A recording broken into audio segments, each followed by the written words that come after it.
Heto na ang hinihintay nating lahat mga ballers. Blockbuster na laban, ang NBA Opening Night. New look Philadelphia 76ers laban sa defending champion New York Knicks. Tara, pag-usapan natin kung sino ang dihado at liamado sa matchup na to.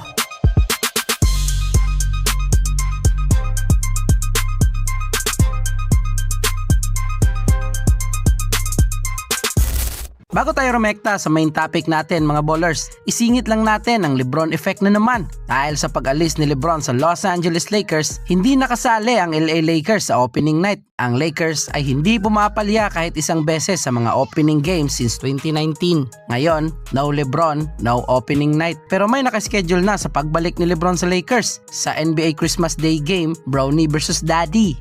Sa ibang parte, may shocking part dito. Ang nag-aakalang Spurs vs Knicks rematch for NBA opener. Pero wala eh. Malaki ang kikitain ng liga pag involved si Lolo Bron, kaya LeBron versus defending champ sa opening night. And speaking of malaki ang kikitain, sa epekto ni LeBron, nakakagawa naman ng NBA record na may pinakamahal na opening night ticket sa kasaysayan ng NBA. Ang pinakamababang presyo dati na nasa $1,999 lang ay pumalo sa $2,127.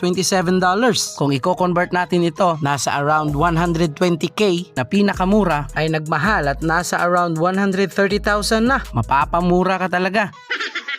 Partida ballers, hindi pa kasama ang average na upuan at ang mga VIP seat na siguradong nasa milyon ng halaga. Paldo si Commissioner sa unang araw pa lang. Eto na, maraming malupit na matchup sa opening night pero focus muna tayo sa inaabangan ng lahat, ang new look Philadelphia 76ers laban sa New York Knicks si Jalen Brunson. Ito ang opening night na hindi talaga natin pwedeng palampasin. Ilista nyo na ngayong October 20, 2026. Miyerkules yan sa atin mga ballers. Alas 7 ng umaga. Sa opening night, masasaksihan natin ang championship ring ceremony at itataas ng New York Knicks ang kanilang championship banner. Hindi lang awarding ng Knicks ang nakaka-excite, pati na ang unang laro ni Lolo Bron na suot na ang Philadelphia 76ers jersey at siguradong sila ang sentro ng atensyon dahil nung nakaraang season, na-sweep ng Knicks ang 76ers sa 4-0 sa Eastern Conference Semifinals. Kaya ngayon, magkakaroon agad ng pagkakataon ng Sixers na ipakita kung gaano kalaki ang pinagbago nila matapos ang off-season. Pero balik tayo sa tanong, sino nga ba ang liamado at dehado? Sa tingin ng karamihan, ang New York Knicks talaga ang liamado since may established na roster na at subok na chemistry. Bonus pa na defending champion na sila at dun pa talaga gaganapin ang laro sa home court ng New York Knicks. Kahit sa mga betting odds, lamang pa rin ng New York na may 61 to 63 probability na manalo sa opening night. At kung sa laruan naman, based sa Bleacher Report, lamang ang Knicks na pagkakaroon ni Michael Bridges, OG Anunoby at Josh Hart, may sapat na defensive stoppers ang Knicks para limitahan at pahirapan ang mga bagong piyesa ng Sixers sina Jaylen Brown at Lolo Bron. Ang gantong klaseng wing defense ang pinakamabisang sandata laban sa scorer na tulad ni LeBron James. Kasama din sa pinagbabasihan ng karamihan ay ang NBA opening night record ni LeBron.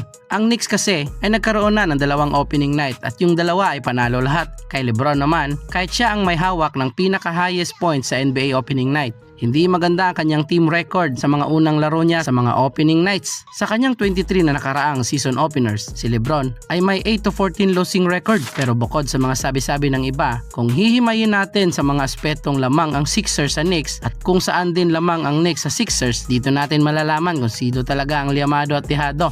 Unahin natin sa star powers. Dito malinaw na napakalakas ng Philadelphia. May LeBron James na isang 4-time NBA champion at isa sa pinaka-experience na player sa kasaysayan ng NBA. May Jaylen Brown na NBA champion din at 5-time All-Star. At isama mo pa ang tatlong malupit ng Sixers na si Joel Embiid, Tyrese Maxey at VJ Edgecombe. Sa papel, sobrang nakakatakot ang lineup na to. Pero kahit gano'ng karaming superstar ang mayroon sila, kailangan pa rin nila ng chemistry para maging isang tunay na championship contender o solidong team. At dito naman lamang ang Knicks dahil may establish na chemistry na sila. Ang core ni na Jalen Brunson, Karl Anthony Towns, Michael Bridges, OG Anunoby at Josh Hart may experience ng maglaro bilang isang unit at higit sa lahat, championship tested na sila. Hindi na nila kailangan patunayan na kaya nilang manalo. Sa experience at pressure naman, kahit may experience na si Lolo Bron bilang isang unit ng Sixers, hindi pa natin masasabi kung gaano kasolid sila ngayon. Kaya lamang na naman dito ang Knicks. Subok na sila sa iba't ibang pressure at mga pagdududa sa kanila. Pero hindi ibig sabihin na totally dehado talaga ang Sixers dahil kung mag-click ang combination ni na LeBron,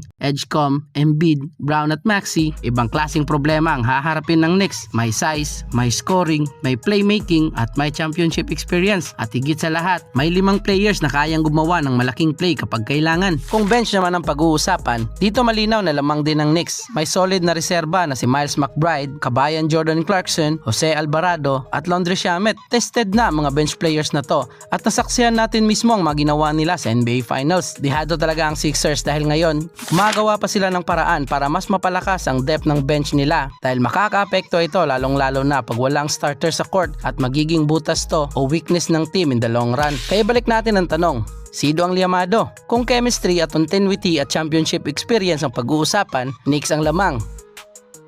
Pero kung star power at raw talent, Sixers naman ang sagot. Pero nasa sa inyo yan kung sino ba talaga para sa inyo ang mananalo sa opening game. Huwag lang nating kalimutang bilog ang bola at posibleng mangyari ang hindi natin inaasahan.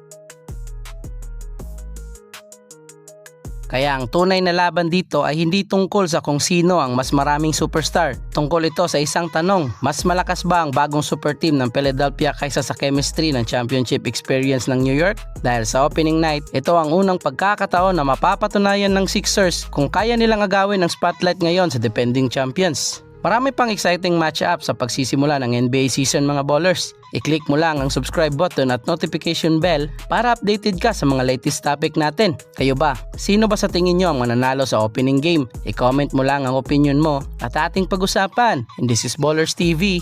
Thank you for watching.